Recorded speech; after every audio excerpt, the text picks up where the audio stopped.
It is kalamullah. What would you write? You're pushing me. And I'm saying it's not hikmah to listen. I have a condition, like I said, everything I say is going to be factual.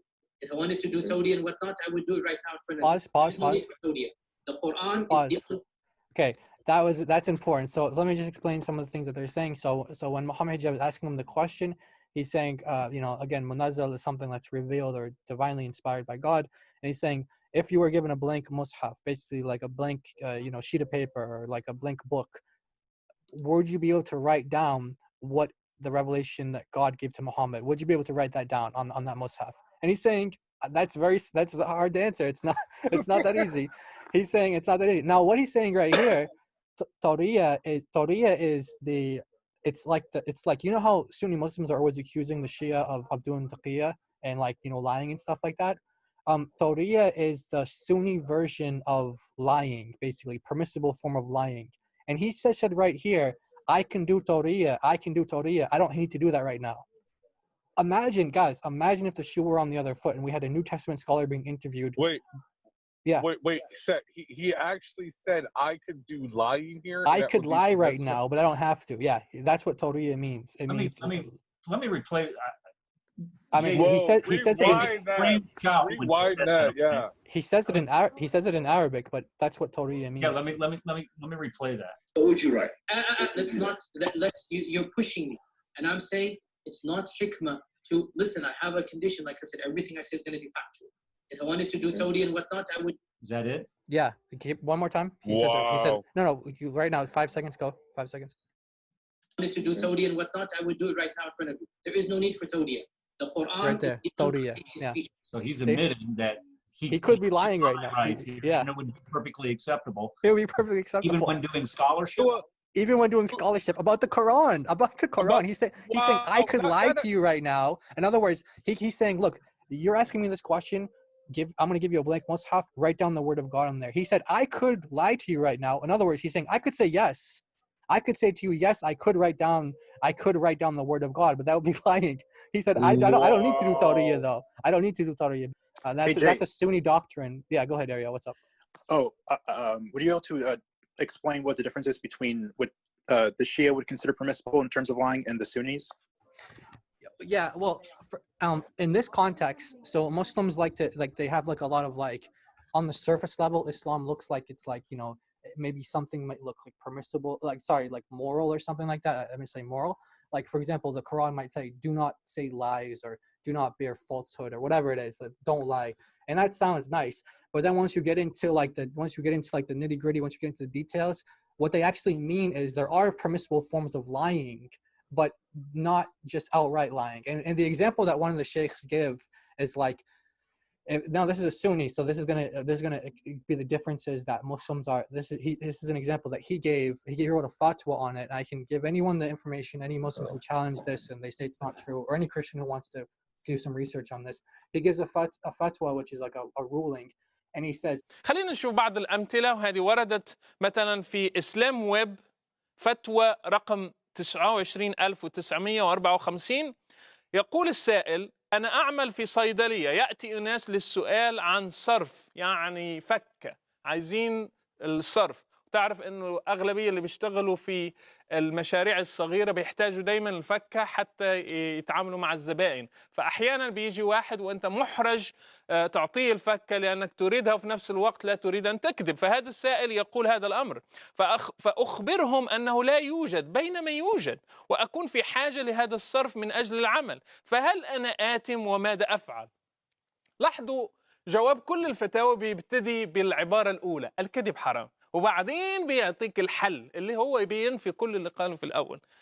الفتوى تقول بعد الحمد لله والصلاة والسلام على رسول الله: لا يحل لك أن تكذب على هؤلاء، ولكن كن صريحا معهم وأخبرهم بأن لديك صرفا. حلو، ممتاز، ولكنك في حاجة إليه لعملك، وليس في هذا أي حرج شرعي. ممتاز، والواجب عليك التوبة مما صنعت والحذر من العودة إليه. لو بقيت الفتوى إلى هنا لاعتبرتها أنا فتوى تقية مشجعة تدعو إلى التقوى، تدعو إلى الصدق. لكن ولك أن تستعمل التورية. هنا يبدأ الخداع الإسلامي. دايما العنوان شيء وما يأتي بعده شيء آخر.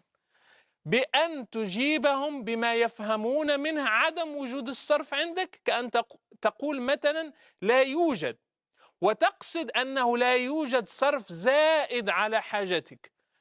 وقد صح عن عمران بن حسين قوله: إن في المعاريض لمندوحة عن الكذب، رواه البخاري في الأدب المفرد، والله أعلم.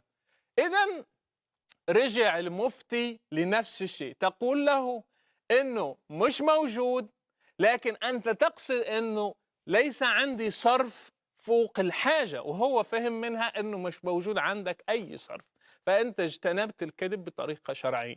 نشوف مثال تاني. السؤال: هل الكذب حرام في جميع صوره؟ أنا طالبة في كلية، وبعض الأحيان تطلب مني زميلة أن أكتب لها اسمها في الحضور وهي ليست حاضرة. أبي رجل عصبي جدا، ودائما يقول لنا إذا تكلم أحد في التليفون يريده نقول له إنه ليس موجود لكي لا يرد عليه، وأنا لا أجرؤ أن أقول له إن هذا حرام، فماذا أفعل؟ بتخاف من أبوها. حاولت أن أتهرب من الرد على التليفون، لكن أحد إخوتي وقع في مشكلة. إيه اللي بتنصحني يا حضرة المفتي؟ دي على فكرة من إسلام ويب لمن يريد الرجوع إليها، فتوى رقم 39152.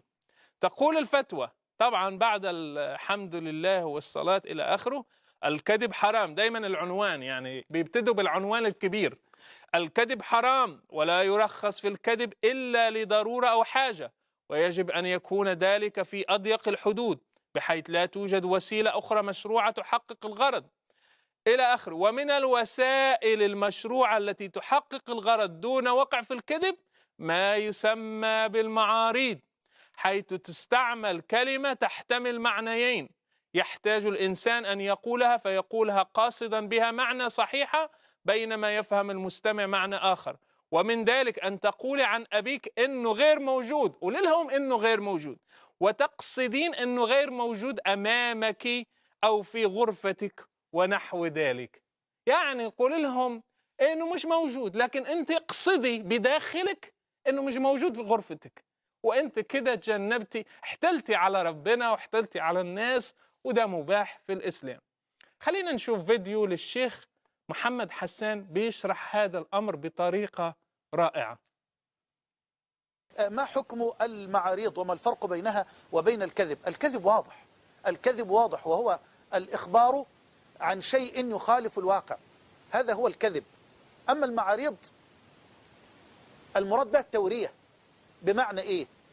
إن في المعاريض لمندوحة عن الكذب إن اضطر الإنسان إلى أن يوري وأن يقول كلاما يفهم منه المعنى البعيد الذي لا يقصده السائل، وإنما هو يقصد معنى، أو المتكلم إنما يقصد معنى آخر، بحيث لا يوقع نفسه في الكذب، فهذا وارد. هذا وارد. مثلا على سبيل المثال، أنت لا تريد أن تخرج مثلا لرجل طرق عليك الباب، ممكن حضرتك بفضل الله المعاريض الباب يطرق وأنت لا تريد أن تخرج مثلا لهذا الطارق، وأنت جالس على الكرسي تقوم نايم، تنام وتقول لولدك قل للطارق أبي نائم، وأنت نائم، لا حرج في ذلك. ممكن تدخل حجرة وتقول لولدك قل للطارق أبي ليس هنا، ويشير إلى موضع الباب أو إلى موضع المكان الذي هو فيه، وبالفعل هو صادق لأنك لست في هذا المكان إنما أنت في مكان آخر، وهكذا. إن في المعاريض لمندوحة عن الكذب. أما الكذب فهو محرم، ولم يجزه النبي صلى الله عليه وسلم إلا في 3 حالات فقط. إذن لو كان هذا مش كذب، مش عارف هنسميه إيه يعني. المعاريض والتورية وال3 حالات نبقى يعني الكذب في كل الحالات، مفيش حالة لا يوجد فيها كذب في الإسلام.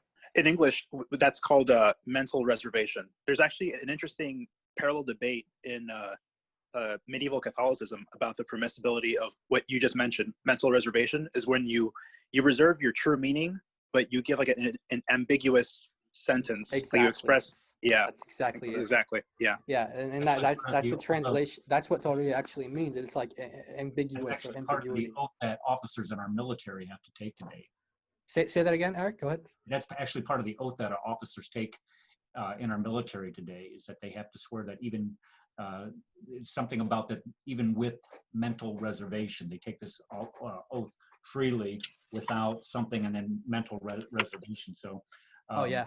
I can see that even in your heart, it's kind of saying even in your heart, you're doing it as most honestly as you possibly can. So that is that's crazy.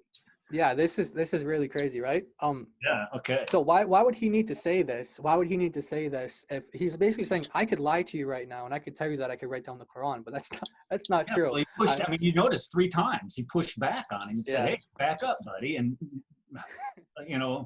Hijabi said, "No, I'm going to push this issue."